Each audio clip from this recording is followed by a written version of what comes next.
내포신도시라고 아시나요? 내포신도시는 충남 홍성과 예산의 경계에 위치해 있고 충남도청과 각종 관공서들이 위치한 신도시입니다. 서울 수도권 사람들은 잘 모를 수도 있고 저런 시골에 누가 투자하냐고 하실 수도 있는데요. 그만큼 아직까지도 크게 관심을 못 받고 있는 지역입니다. 하지만 오로지 투자의 관점으로는 어떨까요? 아파트 투자의 본질은 그 지역 자체가 좋냐 나쁘냐보다는 적은 금액으로 얼마가 오르느냐가 중요합니다. 오늘은 그런 2012년부터 아파트가 입주를 시작했지만 아직까지 관심도 받지 못하고 가격도 크게 오르지 못한 내포신도시가 과연 투자 가치가 있는지 알아보겠습니다. 참고로 이 영상은 비규제 지역 아파트 투자처 3편으로 비규제 지역에 투자를 해야 하는 이유와 투자 기준에 대해서는 1편과 2편 영상에 있으니 이 영상 다 보시고 꼭 봐주세요. 제가 지난 영상에서 비규제 지역 투자처 기준은 첫 번째로 인구수 10만 이상인 지역, 두 번째로 아직 오르지 않은 지역, 세 번째로 충분한 수요가 있는 지역을 고르라고 했습니다. 그러면 내포신도시에 대한 소개부터 이 투자 기준에 부합한지 현재 투자할 만한지 말씀드릴게요.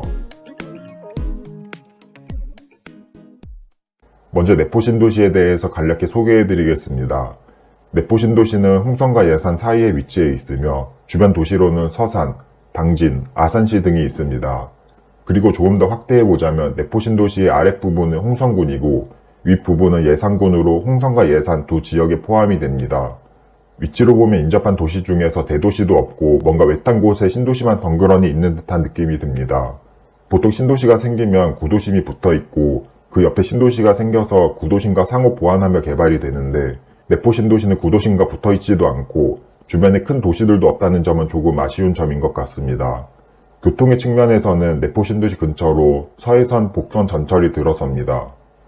지금 지도에 보시는 장례역과 홍성역이 있는데 서해선 복선 전철이 들어서면 화성 송산까지 약 90km가 2023년에 개통될 예정입니다. 이 사업으로 경부 고속철도까지 연결이 되면 KTX도 운행해서 서울까지 40분이면 갈 수 있다고 합니다. 하지만 조금 아쉬운 점이 서해선인 장례역과 홍성역이 내포신도시를 통과하지 않고 약 5km 떨어져 있기 때문에 차를 타고 가던 버스를 타고 가던 환승을 한번 해야 한다는 점은 조금 아쉽네요. 그래도 서해선 복선전철이 5km 이내로 들어온다는 점은 출퇴근하기는 힘들더라도 수도권 접근성이 좋아진다고 볼 수 있습니다.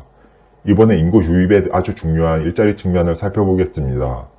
먼저 행정도시로 개발하는 만큼 충남도청 및 각종 관공서가 들어왔습니다. 충남도청과 충남도의회가 3,250억 원을 들여 신축이 되었고 충남교육청과 충남지방경찰청이 들어와 있습니다. 이 외에도 충남지방합동청사, 한국국토정보공사, 충남개발공사, 충남농업총공사, 농협중앙회 충남본부 등 공공기관도 입주해 있고 충남도서관과 충남도립미술관, 예술의 전당, 스포츠센터와 문예회관까지 문화시설이 갖춰지는 신도시입니다. 엄청난 고소득의 일자리는 아니지만 그래도 관공서와 문화시설이 밀집되어 있다는 점은 일자리 측면이나 편리함의 측면에서 긍정적인 영향을 줄 수 있습니다. 그리고 아직 입주를 많이 하진 않았지만 산업단지도 꽤 크게 있는데요. 여러 산업단지들이 앞으로 입주를 할 예정입니다. 아직 대기업이 들어오지 않은 상태인데 대기업이 들어오면 더 좋아질 것 같네요. 국가에서 보조금과 세금 등의 혜택도 주기 때문에 기업들은 더 들어올 것입니다. 정리하자면 내포신도시는 위치적으로는 주변에 큰 도시가 없기 때문에 조금 애매한 감이 있지만 서해선 복선전철이 개통되면 수도권과의 접근성이 개선될 것입니다. 그리고 충남에 관공서가 많이 들어와 있고 앞으로 여러 기업들도 입주를 할 예정이며 국가에서 개발하는 신도시이기 때문에 문화시설, 상업시설, 학교 등 생활의 편리함이 좋아질 도시입니다. 그러면 내포신도시를 투자의 관점에서 보면 어떨까요? 제가 비규제 지역 투자처로 인구수 10만 이하인 도시는 제외하라고 했었는데 홍성과 예산의 인구를 합하면 홍성이 약 10만 명이고 예산이 약 7만 명으로 합하면 17만 명으로 첫 번째 기준을 통과했다고 볼 수 있습니다. 물론 17만 명의 인구수도 서울 수도권과 광역시에 비해서는 현저히 적은 인구수입니다.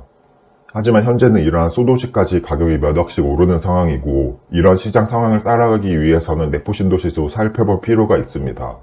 첫 번째 인구수 10만 명 이상의 기준은 통과했고 두 번째로 가장 중요한 가격을 살펴보겠습니다. 지금 보시는 그래프는 2016년에 입주한 내포신도시 경남 아너스빌 아파트의 33평 실거래가 그래프입니다. 2년 전만 해도 2억 중반에 거래되던 아파트가 작년에는 4억에도 거래가 되었고 최근에는 3억 후반에 거래되고 있습니다.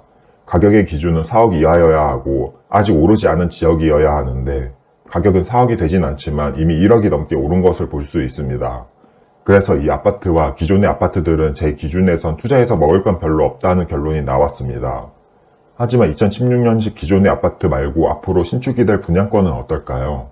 작년 10월에 분양한 내포신도시 중흥 X클래스 아파트의 경우 분양가가 3억 3천만 원 정도이고 2024년 입주 예정인데요.